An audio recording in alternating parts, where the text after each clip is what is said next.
So what really makes for a perfect surgery? It's about so much more than just a surgeon's steady hand.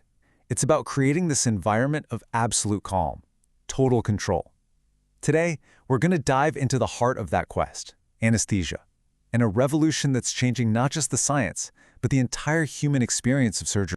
I love this quote from Green's Operative Hand Surgery because it just perfectly captures the whole idea. Think about it. A surgeon is like a pearl diver. If the water's turbulent and murky, the job is tough, it's risky, and the outcome is uncertain. But a calm, crystal clear ocean, well, that lets the diver work with incredible focus and precision. That calm ocean, that's exactly what ideal anesthesia is trying to create for every single operation. So what does this calm ocean actually look like in practice? Well, it really boils down to four key things. For the patient, the ideal surgical experience has to be first and foremost completely pain-free. That's the baseline, right? Second, the surgical area should be bloodless, so the surgeon has a perfect, clear view. Third, everything needs to be absolutely motionless to prevent any accidental injury. And finally, and this is so important, the patient should be anxiety-free, calming their own internal storm.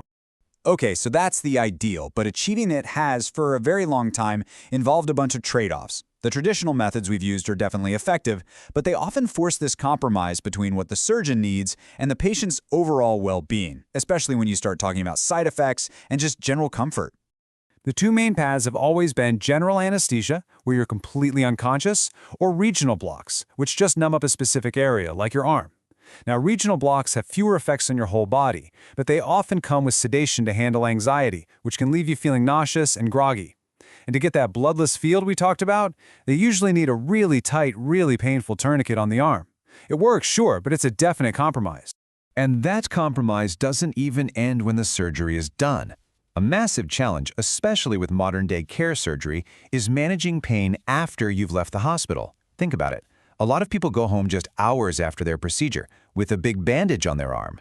Making sure they're comfortable and pain-free on that journey home and for those first critical hours is a huge part of what makes a surgery truly successful. This ancient piece of wisdom from Hippocrates really reminds us what the ultimate goal is.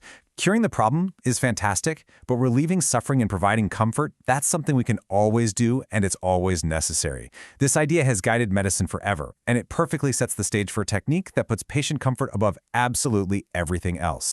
And this brings us to a genuine paradigm shift in hand surgery, one that was pioneered by a Canadian surgeon named Dr. Donald Lalonde.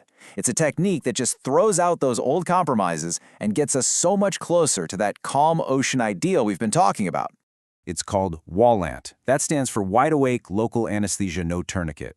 The name is basically the entire mission statement, right? It lays out its two revolutionary promises right there. Wide awake, which means no groggy sedation, and no tourniquet, which means none of that crushing pressure on your arm. And it's all made possible by simply combining a local anesthetic with epinephrine. So how is that even possible? Well, for more than 100 years, it was medical dogma that you could never use epinephrine in a finger. Ever. See, epinephrine constricts blood vessels, and the fear was that it would totally cut off blood flow to the fingertip and cause the tissue to die.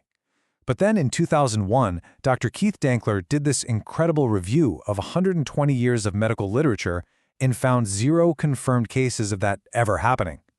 This one piece of research completely dismantled a century of fear, proved epinephrine was safe, and unlocked the key to creating a bloodless surgical field without that awful tourniquet. But WALANT doesn't just change the drugs you use. It fundamentally reimagines the entire surgical journey from the patient's point of view. All of a sudden, the day of surgery becomes incredibly simple. The patient doesn't have to fast. They don't need an IV stuck in their arm. They don't have to go through a whole battery of pre-op tests. They can just walk out afterwards without feeling sick or groggy from sedation. It just strips away all these layers of medical process and focuses only on what's absolutely necessary. And this right here illustrates the most profound change of all. The patient is no longer just a passive body on a table. They're awake, they're aware, they can talk with the surgical team. They actually become an active, engaged participant in their own procedure, which can be huge for reducing anxiety and giving them a sense of control. And this active participation isn't just about feeling better. It actually leads to better medical outcomes. Think about a complicated tendon repair. With WALANT, the surgeon can literally ask the awake patient, "Okay, can you move your finger for me?" They can see the repair working in real time. They can check the tension, make sure everything glides smoothly. That's something that is simply impossible when a patient is unconscious. And that brings us to this powerful quote from Maya Angelou. A successful surgery is more than just a technically perfect job. It's about how that patient is treated, how they're made to feel during a really vulnerable time. By getting rid of the fear, the pain, and that sense of helplessness, the WALANT approach puts the patient's feeling of safety and dignity right at the center of everything. So when you put all of these things together, WALANT starts to look less like just an alternative and more like a new gold standard for patient-centered care, one that's safer, more efficient, and way more effective. It really is a win-win. For the patient, it's safer, it's more comfortable, and it lets them be an active participant, which leads to a faster recovery. And for the healthcare system, it's more efficient, it dramatically lowers costs, it reduces medical waste, and, like we just saw, it can lead to even better surgical outcomes. And the numbers are just staggering. One Canadian study mentioned in the source material found that by switching to WALANT, they could perform twice as many carpal tunnel surgeries for just 1/4 of the cost. I mean, those aren't small improvements. That's completely transformative. So naturally, this leads to a much bigger question. If we can get better outcomes at a lower cost with happier patients in hand surgery, where else could this philosophy be applied? Could this patient-first, simplified approach be the future for lots of other areas of medicine?